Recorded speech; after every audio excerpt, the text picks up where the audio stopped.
Mon thème est intitulé aujourd'hui « La victoire de la résurrection ». Alléluia. La victoire de la résurrection. Jésus est ressuscité, il n'est plus dans les tombeaux. Et par lui, nous avons reçu la victoire. Nous avons reçu la victoire. Jésus est ressuscité. En lui, nous avons l'espérance de la résurrection. Et c'est d'ailleurs la signification de la Pâque. Nous allons lire la parole de Dieu dans le livre de Marc, chapitre 16, à partir du verset 1er jusqu'à 6. Alléluia. Nous allons lire la parole de Dieu dans Marc, chapitre 1er, verset 16 jusqu'à 6. Et ensuite, nous irons lire dans Éphésiens, chapitre 2, versets 4 à 5. Donc, nous commençons d'abord par Marc, chapitre 16, du verset 1er jusqu'à 6. La parole de Dieu déclare: Lorsque le sabbat fit passer, Marie de Magdala, Marie, mère de Jacques et Salomé, achetèrent des aromates afin d'aller embaumer Jésus.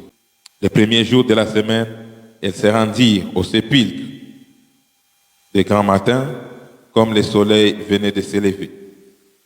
Elles disaient entre elles: Qui nous roulera la pierre loin de l'entrée du sépulcre?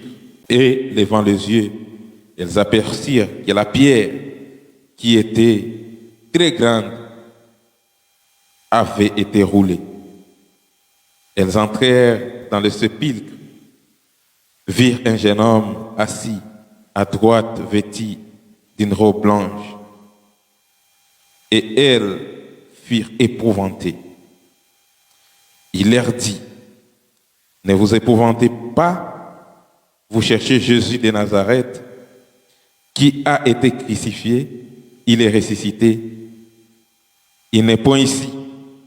Voici les lieux où l'on l'avait mis.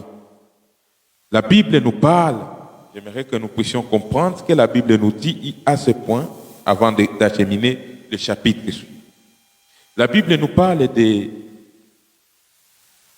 deux femmes, notamment Marie de Magdala et Marie, mère de Jacques et Salomé, qui sont allées, qui voulaient aller là où on avait mis Jésus après sa crucifixion, dans le sépulcre où on l'avait mis. Et elles voulaient aller embaumer Jésus parce qu'elles avaient acheté des aromates, donc des produits pour aller embaumer son corps. Étant allées au sépulcre, en d'autres termes, au tombeau, là où on avait mis Jésus, elles se posaient une question parce qu'on avait ordonné de mettre une grosse pierre.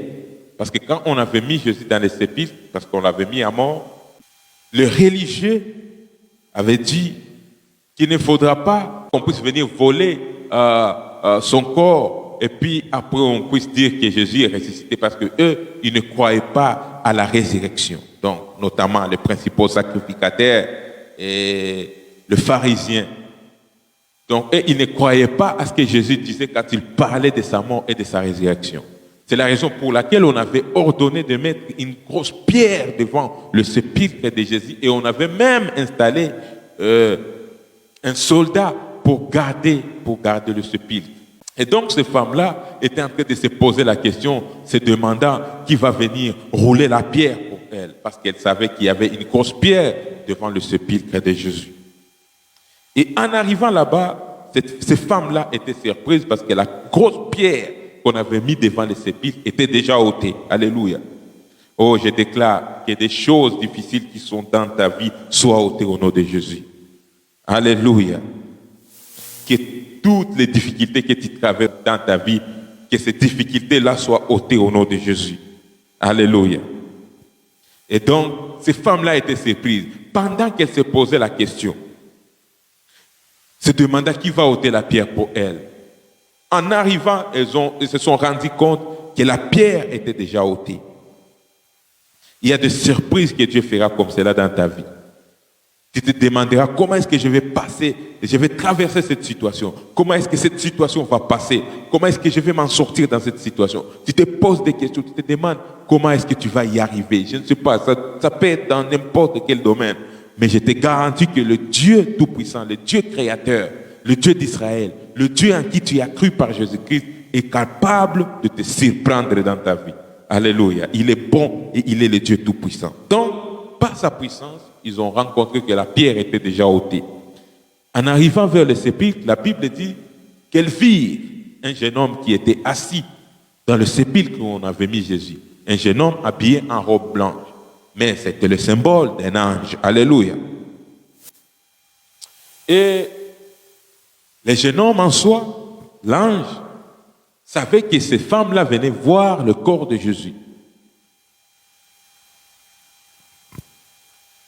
Ensuite, il a annoncé à Marie de Magdala et Marie, mère de Jacques et de Salomé, que Jésus n'était plus dans le tombeau. Alléluia. Et qu'il était ressuscité. Celui qui a été crucifié n'est point ici.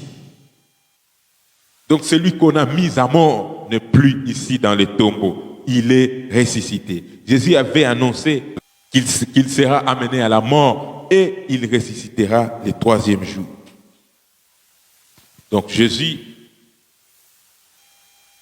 on l'avait crucifié et le troisième jour, Jésus est ressuscité. Amen. Et c'est ça l'espérance que nous avons en Jésus-Christ.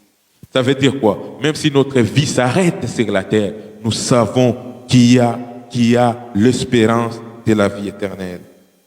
Parce que Jésus-Christ qui nous a précédés, Jésus-Christ qui nous a montré le chemin, qui est notre chemin, il a frayé notre chemin pour accéder à la vie. La fois passée, je prêchais ici et je disais que parmi les urgences que Dieu avait pour l'humanité, c'était de donner aux hommes la vie. Alléluia. Et cette vie, c'est la vie éternelle. Donc, parce que les hommes étant les descendants d'Adam qui avaient commis le péché dans le jardin d'Éden, d'ailleurs, c'est important pour moi que je puisse faire comme une petite révision. Vous savez, le péché est entré dans le monde par Adam. La Bible dit par l'offense d'un seul homme, donc c'est-à-dire Adam. Le péché est entré dans le monde par Adam. Mais par l'obéissance d'un autre seul homme qui est Jésus, nous avons reçu la grâce du salut par Jésus-Christ lui seul. Cependant, après la chute de l'homme, après la désobéissance d'Adam, toutes les personnes qui sont venues sur la terre, toutes les personnes nées d'un homme, ça veut dire d'un être humain, sur la terre, sont nées avec le péché originel, c'est-à-dire le péché qu'Adam avait commis dans le jardin d'Éden. Alors, il a fallu que Dieu puisse trouver un moyen pour racheter l'humanité. C'est ainsi que Dieu avait envoyé son Fils unique, le Seigneur Jésus-Christ, pour que l'humanité soit sauvée, pour que le péché soit ôté dans le monde.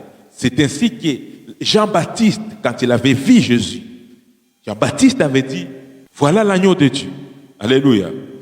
Voici l'agneau de Dieu qui ôte le péché du monde. Amen. Donc Jésus-Christ était le seul, et il est le seul, car il est vivant, il est le seul capable d'ôter le péché. Son sang a été versé à la croix. Donc, les enfants d'Israël, qui sont les descendants d'Abraham, avec qui Dieu avait fait alliance, étaient allés en Égypte en esclavage. Et il a fallu que les enfants d'Israël, par la même puissance de Dieu, après beaucoup d'années d'esclavage, il a fallu que Dieu puisse les faire sortir du pays d'Égypte pour les amener à la terre promise. Et lors de la traversée, avant de quitter l'Égypte, il a fallu qu'on puisse tuer l'agneau, les agneaux. Donc chaque famille devait tuer un agneau parce que Dieu voulait faire un jugement. Dieu voulait juger les Égyptiens qui avaient maltraité son peuple. Car la Bible dit, Dieu avait dit à Moïse que j'ai entendu les cris de mon peuple qui le font pousser ses oppresseurs. Les oppresseurs, ce sont les Égyptiens, les oppresseurs.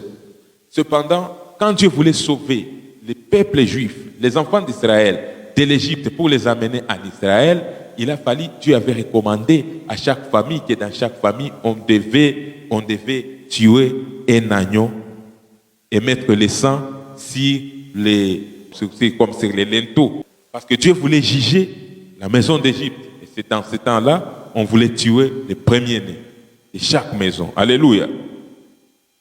Cependant, Dieu avait ordonné qu'on puisse, parce qu'on ne voulait pas toucher aux enfants, il ne pouvait pas toucher aux enfants d'Israël, car c'était ses enfants. C'est ainsi que Dieu avait ordonné que chaque maison, on puisse tuer un agneau pour mettre comme un signe sur le poteau, sur comme un linteau de chaque maison. Pourquoi? Parce que quand chaque fois que l'ange verra le sang, il passera à côté et laissera cette maison. Pourquoi le sang de l'agneau était un symbole pour que le maison ou alors les familles des enfants d'Israël soient épargnées? Parce que le sang, c'est le sang de l'agneau qui devait sauver l'humanité. Et l'agneau de Dieu sans tache, l'agneau de Dieu parfait, c'est Jésus. Cependant, pour que le péché du monde soit ôté, Dieu n'avait pas besoin de notre agneau si ce n'est son Fils unique. Son Fils unique, c'est son agneau qu'il a mis en place pour que son agneau soit crucifié, pour que le sang de son agneau soit versé pour que nous soyons pardonnés, pour que moi et toi nous soyons pardonnés. Et l'agneau de Dieu là, c'est Jésus. Jésus a accepté d'être crucifié. Jésus-Christ a accepté d'être offert comme un sacrifice de Dieu pour que moi et toi, nous puissions avoir la vie. Pour que moi et toi, nous puissions avoir le pardon du péché. Alléluia. Jésus est venu sur la terre. Il a annoncé la bonne nouvelle, selon qu'il est écrit dans son mandat. Ce qu'il avait lu, ce qui était roulé dans le livre d'Ésaïe. Il avait dit, l'Esprit du Seigneur est sur moi, car il m'a oint pour annoncer la bonne nouvelle aux pauvres, pour guérir les malades, pour envoyer libres les opprimés, pour proclamer la délivrance et proclamer une année de grâce du Seigneur. Alléluia. C'était la mission de Jésus, nous apporter des bonnes choses. La mission de Jésus était de nous apporter des bonnes choses, nous apporter la bonne nouvelle. La bonne nouvelle, c'est-à-dire une nouvelle qui vient nous réconforter, qui vient nous donner l'espoir de la vie. Et Jésus-Christ étant venu sur la terre, il devait mourir à la croix, trahi par l'un de ses disciples, Judas Iscariote, qu'on avait remis 30 pièces par le principal sacrificateur. Ils ont attrapé Jésus, ils l'ont amené à Golgotha, où est-ce qu'on l'avait crucifié, à la croix. Son sang a coulé à la croix. Mais quand son sang était en train de couler à la croix, c'était coulé pour que nos péchés soient pardonnés. Alléluia. C'était l'objectif de Dieu. Et étant donné que nos péchés étaient pardonnés, le sang était versé, ce sang-là était versé pour ôter nos péchés et en même temps, ce sang-là nous donnait la vie. Et c'est par Jésus-Christ que nous avons la victoire.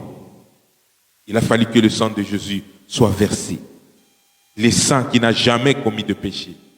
Jésus est l'agneau de Dieu sans tache. C'est-à-dire que lui, il n'a jamais commis de péché. Il a accepté de mourir pour nous. Il a accepté de prendre notre place. Parce que la Bible dit que l'âme qui a péché mourra.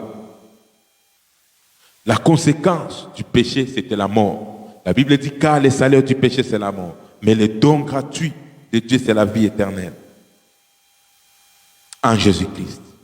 Donc c'est nous qui étions censés être crucifiés à la croix parce que l'âme qui a péché, c'est cette âme-là qui devait mourir. Mais Jésus n'avait jamais péché. Il a accepté de prendre notre place pour mourir à notre place. Et par lui, nous ayons la vie éternelle. On l'a crucifié à la croix, il est mort, on l'a mis dans les tombeaux. Le troisième jour, il est ressuscité. Et l'ange avait dit aux deux femmes qu'il n'est point ici. Il n'est plus dans les tombeaux. Jésus est vivant. Jésus est vivant. Alléluia. Oh, j'aime parce que mon Seigneur qui m'a racheté, il est vivant et il vit à jamais. Il est vivant, Jésus il est vivant. Il est vivant, le roi des rois. Il est vivant. Jésus est vivant. Il n'est plus dans les tombeaux, il est vivant. Et par lui, nous avons la vie. Alléluia. Par lui, nous avons la vie.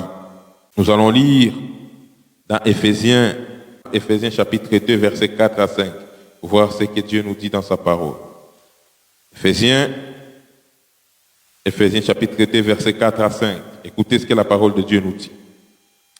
Mais Dieu, qui est riche en miséricorde, à cause du grand amour dont il nous a aimés, nous qui étions morts par nos offenses, nous a rendus à la vie avec Christ. C'est par grâce que vous êtes sauvés. Amen. La Bible dit que nous étions morts par nos offenses. À cause de nos offenses, à cause de nos péchés, nous, on méritait la mort. La Bible dit que nous étions morts par nos offenses. Mais Dieu, à cause de son amour et de sa miséricorde, alléluia, il nous a donné la vie. Il nous a rendus à la vie. Il nous a rendus à la vie. Il nous a donné la vie à cause de son amour. C'est la raison pour laquelle chaque enfant de Dieu doit être caractérisé par l'amour et par la miséricorde. Si tu n'as pas la compassion dans ta vie, ça veut dire que quelque part, tu n'as jamais rencontré Dieu. Alléluia. Parce que Dieu lui-même est caractérisé par l'amour. Dieu lui-même est caractérisé par l'amour. Si toi-même, tu n'as pas l'amour dans ta vie, remets en cause ton appartenance à Dieu. Parce que nous-mêmes, nous avions été sauvés par l'amour. Parce que l'amour a une forte puissance. L'amour de Dieu. La Bible dit que nous étions morts par nos offenses. Mais à cause de son amour, alléluia, à cause de son amour et à cause de sa miséricorde, il nous a rendus à la vie. Est-ce qu'il y a quelqu'un ici pour célébrer la vie? Est-ce qu'il y a quelqu'un ici pour célébrer la vie? Et donc, Dieu nous a rendus à la vie. Il nous a fait sortir de la mort à la vie. Alléluia. Donc, par cela, vous comprenez que la résurrection, ce n'est pas seulement quand quelqu'un était dans les tombeaux et puis il est ressuscité. Jésus, par la puissance du Saint-Esprit, a été ressuscité. Parce que Jésus-Christ, c'est Dieu lui-même. Et Dieu lui-même, il incarne la vie. Donc, c'est la raison pour laquelle Jésus-Christ disait, je suis la résurrection et la vie. Et donc, quand quelqu'un quitte du péché à la vie, ou alors quand quelqu'un qui était mort par les péchés quitte de l'étape du péché, qui est mort à la vie, c'est une résurrection. Alléluia. Donc, nous sommes ressuscités étant vivants physiquement. La résurrection commence quand nous sommes même vivants physiquement. Parce que nous passons de la mort à la vie. Et on ne peut pas passer de la mort à la vie sans cette puissance de la résurrection. Alléluia. Et donc, au jour de l'enlèvement, parce que nous incarnons la vie, nous serons enlevés. Parce que nous incarnons la vie. C'est la raison pour laquelle je dis toujours, par l'appui des Écritures, par l'appui de la parole de Dieu, que la vie éternelle, on ne la recevra pas quand il y aura l'enlèvement, mais la vie éternelle, on la reçoit quand on donne sa vie à Jésus et on est maintenu dans la vie éternelle quand on continue à marcher dans les voies de Dieu. Alléluia. Donc, nous vivons la résurrection. Nous vivons la résurrection. Nous vivons la résurrection. Et dans cette résurrection, nous avons la victoire. Rien ne peut nous ébranler, car nous avons la victoire de la résurrection. C'est une puissance au-dessus de toute puissance. Une puissance capable de donner vie à ceux qui étaient morts. Une puissance capable de nous relever de la mort. La puissance de Dieu. Nous avons la victoire. C'est la raison pour laquelle la Bible dit dans le livre d'Apocalypse que Jésus détient les clés du séjour des morts. Jésus détient les clés du séjour des morts. Donc la mort n'a plus de pouvoir sur nous en tant qu'enfants de Dieu, car Jésus détient les clés du séjour des morts. Donc nous sommes passés de la mort à la vie. Nous sommes passés de la mort à la vie par Jésus-Christ. Donc nous devons célébrer l'œuvre de la croix.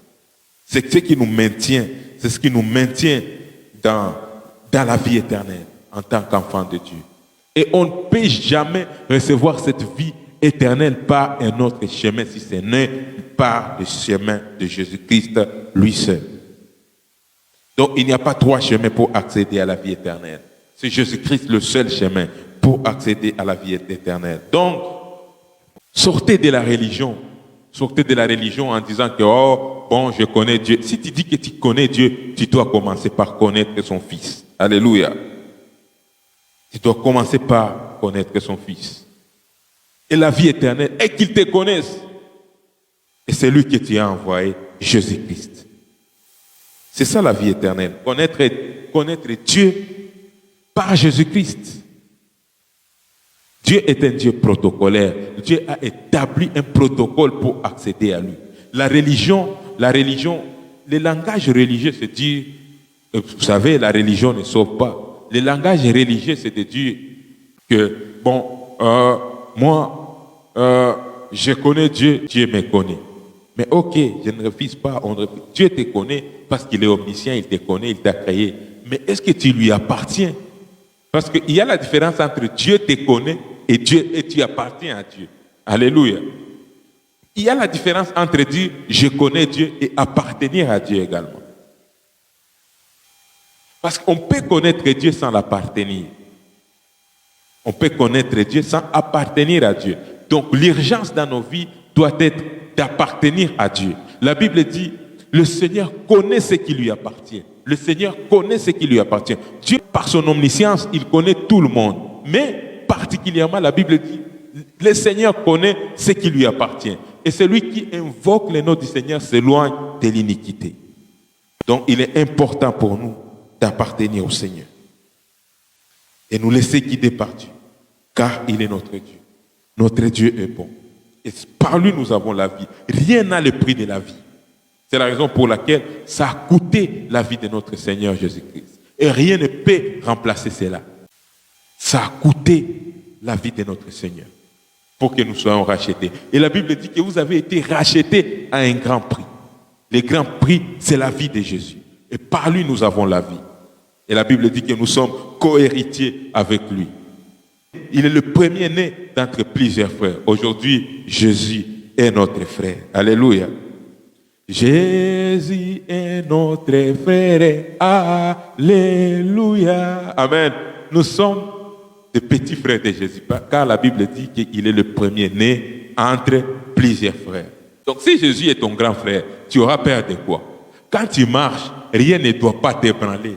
Tu ne dois pas avoir crainte. Parce que tu sais que tu es le petit frère de Jésus. Est-ce que quelqu'un va venir t'attaquer? Tu sais que tu es le petit frère de Jésus. Quand je dis petit frère, les femmes aussi incluent. Alléluia. Parce que dans la spiritualité, on utilise le langage masculin, mais on parle des hommes et des femmes. Donc Jésus-Christ est notre frère. Étant donné que Jésus-Christ est notre frère, nous ne devons pas avoir peur. Et il est venu nous racheter en tant que notre Seigneur et il nous a donné la vie éternelle. Et nous devons célébrer ces dons de Dieu, les dons de Dieu, la vie éternelle, la vie éternelle. Et Dieu nous l'a donné gratuitement par son amour et sa miséricorde. Alléluia. Oh, j'aime cette parole de l'Écriture. Éphésiens 2, 4 à 6. Alléluia. Mais Dieu, qui est riche en miséricorde, à cause du grand amour dont il nous a aimés.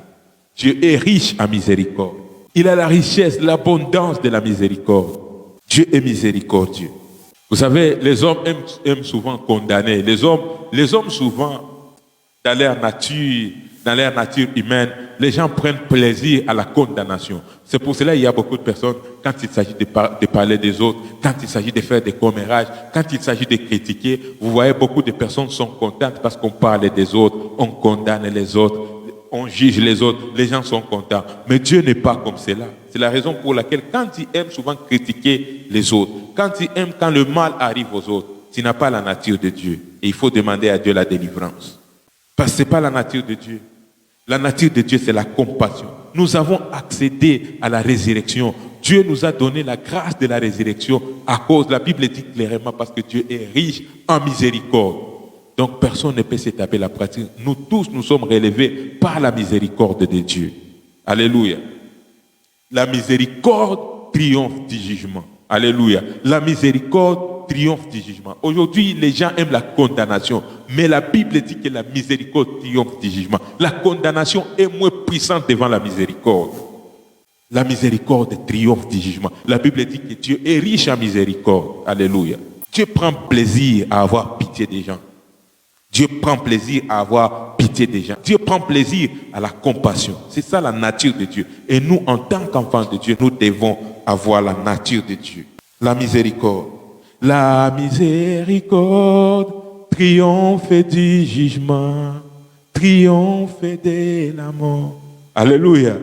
C'est à cause de la miséricorde. La miséricorde triomphe du jugement. Le jugement, c'est la mort. Quand on te juge, on juge pour la mort, mais la miséricorde triomphe du jugement et triomphe de la mort. Et si elle triomphe de la mort, c'est-à-dire qu'elle apporte la vie, la miséricorde. C'est ce que Dieu a pour nous, la miséricorde. Et nous aussi, nous devons faire miséricorde. La Bible dit, errez les miséricordieux, car ils obtiendront miséricorde. Mais Dieu, qui est riche en miséricorde, à cause du grand amour dont il nous a aimés. Alléluia. Nous qui étions morts par nos offenses, nous a rendus à la vie avec Christ. Donc nous, on méritait les châtiments, on méritait les jugements. Mais Dieu nous a rendus à la vie avec Christ Jésus. Je ne vais pas être très long, je suis à la fin de mon message. J'aimerais juste t'encourager de ne pas prendre à la légère la grâce que tu as reçue. L'apôtre Paul dit que la grâce de Dieu envers moi n'a pas été vaine. Donc pour nous aussi, il est important pour nous de ne pas prendre cette grâce en vain. Parce que si cette terre, rien ne peut avoir le prix de la vie éternelle. Jésus-Christ était le seul qui était venu sur la terre pour que nous puissions accéder à la vie éternelle. Sans Jésus, on ne pouvait pas accéder à la vie éternelle.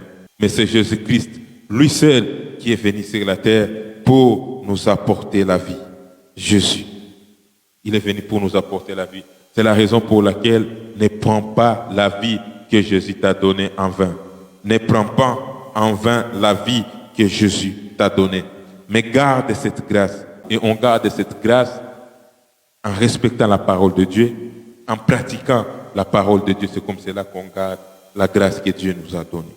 Je vais te demander, soit vous êtes ici en présentiel ou en ligne, vous êtes là, vous n'avez jamais donné votre vie à Jésus. Si en ligne, tu te dis, j'aimerais rencontrer ce Dieu-là qui a donné son Fils unique, le Seigneur Jésus-Christ, pour que je sois sauvé.